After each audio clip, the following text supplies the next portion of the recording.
नमस्कार आप सभी को। मेरा नाम है अशोक वी यादव एडवोकेट और मैं आप सभी के लिए एक लीगल एडवाइस और वीडियोस अपलोड करता हूं जो कि आप सब लोग उसको लाइक करते हैं, पसंद करते हैं, शेयर करते हैं, सब्सक्राइब भी करते हैं।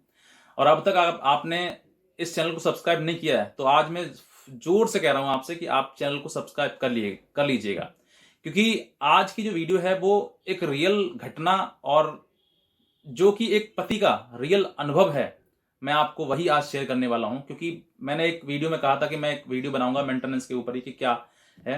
तो मुझे एक ऐसी कॉल भी आ गई जो हमारे ही सब्सक्राइबर हैं, जिन्होंने हमें बताया कि सर मेरे साथ में इस तरह की घटना हुई थी, और उन्होंने पूरा अपना जो ब्यौरा है मुझे बताया। और बताने के बाद उन्होंने ये भी कहा कि सर मेरी घटना जो है वो आप दूसरे लोगों तक भी पहुंचाएं। आपने एक वीडियो बनाया उस पर, ताकि और भी लोग जो हैं वो इस चीज से जागरूक हो सकें और भविष्य में जैसी कोई समस्या आती है तो आप उस चीज से निपट सकें, लड़ सकें। तो ये जो पति हैं, ये पति हैं, मेरठ से हैं, और इनकी शादी जो है वो गाजियाबाद में, जिला गाजियाबाद उत्तर प्रदेश में हुई थी। और इनकी शादी जो है सन 2010 में हुई है और हुई थी।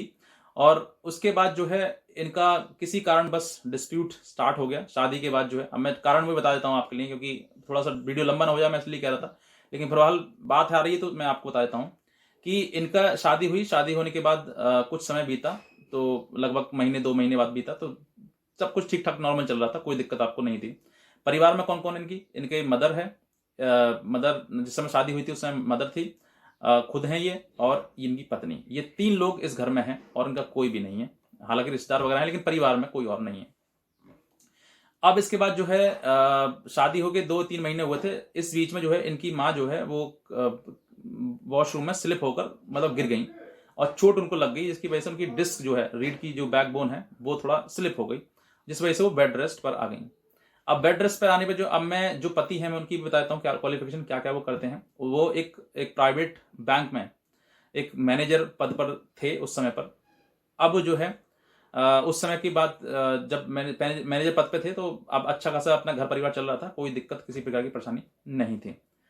अब ये जो मम्मी जो है इनकी स्लिप हो गई, डिस्क मतलब उसके बाद गिर गई, तो वो बेड रेस्ट पर आ गई। बेड रेस्ट पर आने के बाद जो है सारा काम वाम वगैरह घर में जो भी था वो माँ भी थोड़ी करती, बीवी वाइफ भी करती, दोनों मिलकर कर लेती थी।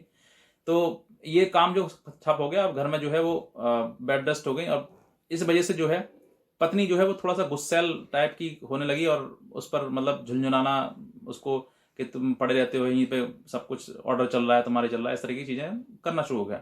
ये बात जो है, पति सुबह जाते हैं अपना जॉब के लिए और शाम को 7-6-7 बजे तक घर पर आ जाते हैं। इस बीच में इनकी कई बार इसने माँ पर जो है अपनी गुस्सा उतारी, कई बार उसको बुरा भला बोला। जो उसने जो है, उसकी माँ ने जो है वो कंप्लेंट अपने बेटे से करी कि बेटा बहू जो है ऐसे ऐसे मेरे साथ में करती है। अब यही बात जो उसने अपनी बीवी से पूछी कि माँ भाई, माँ को तकलीफ है, परेशानी है, और माँ को तुम इस तरीके कर रहे हो, वो माँ कह रही है तो वो क्यों करती हो आप। तो ये बात जो है उसने उसके ऊपर ही चढ़ गई और बोला कि तुम्हारी मम्मी झूठ बोलती है, तुम मम्मी की मानते हो, हमारी बात मानते ही नहीं, सुनते नहीं हमारी, तो मम्मी की बात मानो। और इस बात पे जो है आपस में झगड़ा होना शुरू हो गया। लेकिन अब जो है वो पति ने जो है वो मना कर दिया, मतलब कि चलो ठीक है कोई बात नहीं, हो गया तो होगा। मम्मी से कहती मम्मी कोई बात नहीं, हो गया तो हो गया, अब आगे जो है आगे से नहीं करेगी। मम्मी को इस बात समझा दिया, ठीक है।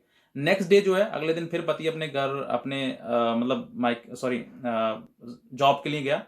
जाके बाद जो है वो, जब वो एब्सेंट था, मतलब वो घर पर नहीं था, तो जॉब पे था। जॉब पर उस समय पर उस माँ के जो है, जो कल रात को जो कंप्लेंट करी थी, उसने शिकायत करी थी, उसी के आज बदला लेना था उससे। आज उसके साथ में मतलब उसको खूब डांटा पीटा और जिस तरीके से झटका उटका देने के बाद झुंझलाहट वगैरह जो है वो सब कुछ उसको उतारी। माँ जो है, ये जो बात है ये शाम को आकर फिर अपने बेटे को बतानी चाहिए, लेकिन उसको देखकर उसने कुछ कहा नहीं, लेकिन आंखों में आंसू माँ के आने लगे थे। अब माँ से पूछा कि मम्मी क्या बात हो गई, बेटे ने पूछा।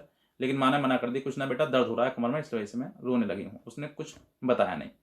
ये बात जो है लगातार, हालांकि भाव तो समझ में आ रहा था कि कुछ ना कुछ तो वजह है जिस वजह से माँ रो रही है आज।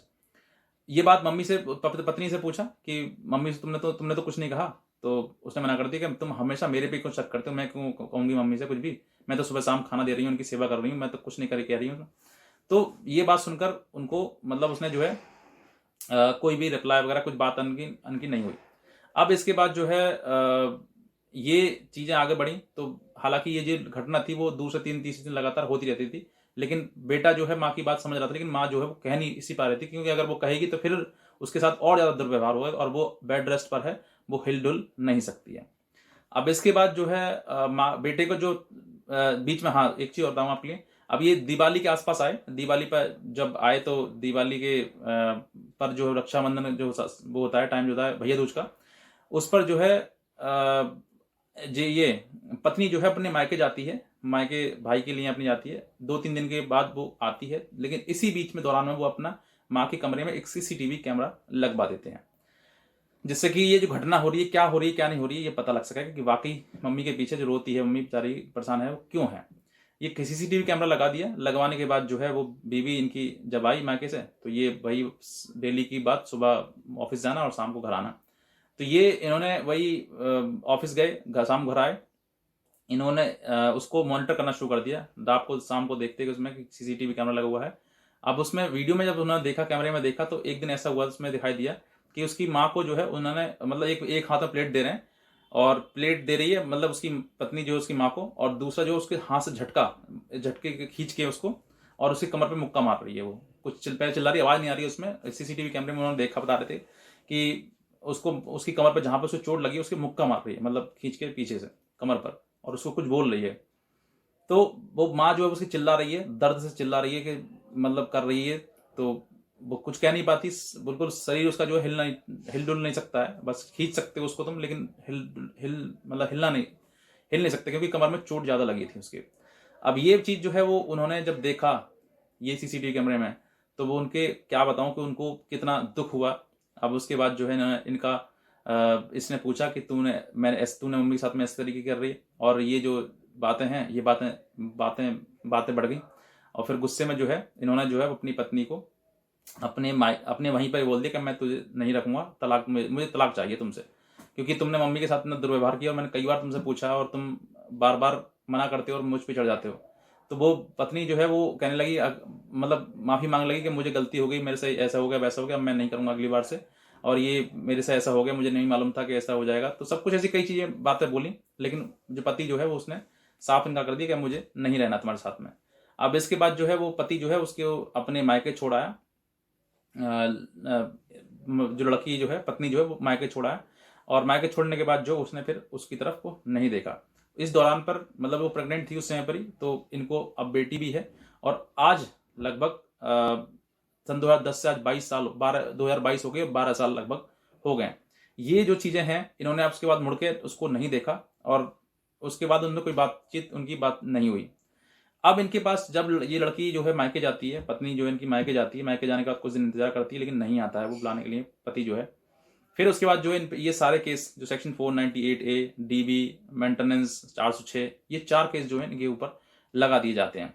अब ये जैसे 498 केस होता है, तो 498 केस में जो इनको पता लगता है कि 498 केस हुआ है, तो कानूनी चीजों से तरीके से ये बेल आउट हो जाते हैं, बेल करा लेते हैं, फिर उसको लड़ना शुरू करते हैं। फिर उसके बाद मेंटेनेंस करती है, फिर डीबी करती है, फिर 406 कर दी है, सारे में नोटिस आता रहता है। ये नोटिस जो है वो किसी का भी रिसीव नहीं करते हैं।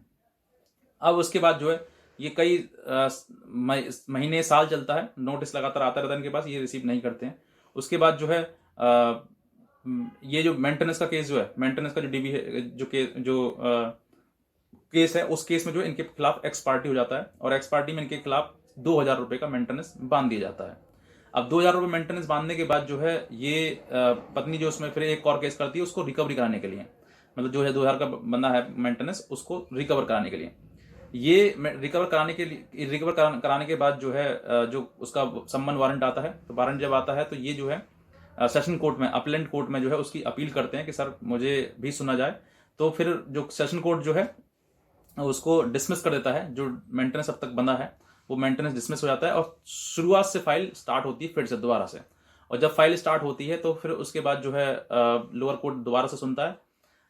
फिर उसके बाद जो है ये कुछ दिन रहते हैं वहां पर, कुछ दिन मतलब उसमें जाते हैं कोर्ट में, लेकिन उसके बाद फिर ये जाना वहां पर बंद कर देते हैं। और बंद होने के बाद जो है फिर वही चीज प्रक्रिया स्टार्ट हो जाती है, इनका एक्सपर्टी इनके खिलाफ होता है, फिर साल 2 साल का समय फिर लग जाता है, और फिर इसमें जो है इनके ऊपर अब की बार जो है 3000 रुपए का जो मेंटेनेंस है वो बांध दिया जाता है। उसके बाद इनके पास फिर वारंट, सम्मन वारंट वगैरह फिर आता है इनको अरेस्टिंग करने के लिए।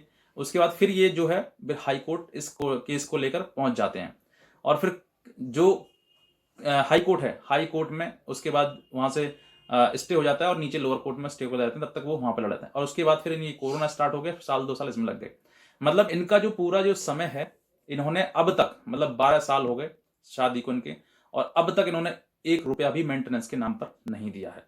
हालांकि लड़े हैं ये, और लड़ने के साथ साथ में इन्होंने काफी फाइट भी की है, काफी समय निकल गया है, 12 साल कम नहीं होते हैं। तो 12 साल में इन्होंने 1 भी रुपया मेंटेनेंस नहीं दिया बिल्कुल भी। तो मोरल ऑफ द स्टोरी ये जो है, मैं आपको ये बता रहा हूं कि आप अगर आपके साथ में ऐसी भी घटना होती है, आपके सामने चीजें आती हैं, तो आपको जरूरी है कि आप कानूनी प्रक्रिया से लड़ें, कानूनी चीजों से लड़ें। आप सीधे से क्या करते हैं कि जैसे ही बंधा वैसे ही आपने देना शुरू कर दिया, आप लड़ते नहीं है बिल्कुल भी। तो लड़ना बहुत जरूरी है, क्योंकि अगर वाकई अगर आप चाहते हैं मेंटेनेंस दें तो आप दे सकते हैं, लेकिन अगर नहीं देना चाहते तो आपके पास कानूनी रास्ते बहुत सारे हैं जिनसे आप बच सकते हैं। दूसरा, अब मैं आपको ये बताता हूं कि मोरल ऑफ द स्टोरी क्या है, कि यहां पर गलती आप समझ सकते हैं गलती किसकी है, लेकिन इस गलती को कभी भी उसने महसूस नहीं किया, बल्कि उस गलती के होते हुए बावजूद भी उसने 4 केस और पति के ऊपर डाल दिए कि देखो तुमने मुझसे कहा कि गलती करी मैंने, अब देखो मैं तुम्हारा क्या हश्र करती हूं। तो आप एक गलती होने के बाद जो आपने उसके ऊपर 4 केस और कर दिए, तो आप समझ सकते हैं कि अब आप क्या चाहते हैं। अब तक तो आपने क्रूअल्टी करी मां के साथ में, अब क्रूअल्टी कर रहे हैं आप पति के साथ में। तो फिर जो इंसान किसी दूसरे के साथ में बुरा कर सकता है, तो वो आपके साथ में भी तो बुरा कर सकता है। तो यहां पर ग्राउंड क्रूअल्टी का है। हालांकि 12 साल के बीच में हो गए, और इन्होंने पति बताते हैं कि सर मैंने आज तक उसके बाद अब उसके बारे में कभी सोचा ही नहीं है जीवन में। मैंने अपनी माँ की सेवा करी, आज इनकी माँ भी नहीं है, एक्सपायर हो चुकी हैं वो, क्योंकि बुजुर्ग हैं, वो जाएंगे आज ना तो कल जाएंगे, लेकिन उनके साथ में उनके द्वारा दी हुई बद्दुआ तुम्हारे कितने काम आएगी, कितने तुम अच्छे से जीवन जी पाओगे, सोचकर देखिए। आज इनके पास बेटी है, तो बेटी की शादी भी आने वाले समय में वो कहीं किसी न किसी साथ में करेंगी, तो वहां पर भी सवाल पूछे जाएंगे कि आपके पति वो कहाँ पर हैं। तो ऐसी चीजें आपसे हो जाती हैं। और इसके बाद जो है देखिए, इन्होंने 12 साल हो गए, मेंटेनेंस इन्होंने बिल्कुल नहीं दिया, यही कारण था, यही चीजें हैं, प्रक्रिया है। और बहुत सारी ऐसी प्रक्रिया चीजें हैं जो मैं आपको वीडियो के माध्यम से नहीं बता सकता हूं, लेकिन आप समझ सकते हैं कि कानून में से रास्ते हैं जिनकी वजह से आप मेंटेनेंस से भी बच सकते हैं। ऐसा कई मतलब कोर्ट ने भी कई बार कहा गया है कि महिलाएं जो है वो सेक्शन 498A का जो प्रयोग है वो हथियार की तरह कर रही हैं, तो वो ना करें। इस वजह से कोर्ट ने भी बहुत ज्यादा इसमें ढिलाई करनी शुरू कर दी है, क्योंकि हर घर में थोड़े बहुत लड़ाई झगड़े होते हैं, लेकिन उस झगड़े को आप कोर्ट तक खींच के ले जाएंगे तो फिर वो तो बिल्कुल जायज बात नहीं है। तो बस बहरहाल आपको इस वीडियो से क्या सीखने को मिला, क्या चीजें आपको सामने आई, आप वो भी बताइएगा। और भी कोई जानकारी लेनी हो आप नीचे कमेंट सेक्शन में बता सकते हैं, लेकिन इस चैनल को आप सब्सक्राइब जरूर कर दीजिएगा, ताकि ऐसी ही जानकारी आपको मिल जाए और आप इस जानकारी से अवगत हो सकें। तो बस मैं इतना कहना चाहूंगा। बाकी आज की वीडियो देखने के लिए आप सभी का बहुत बहुत धन्यवाद।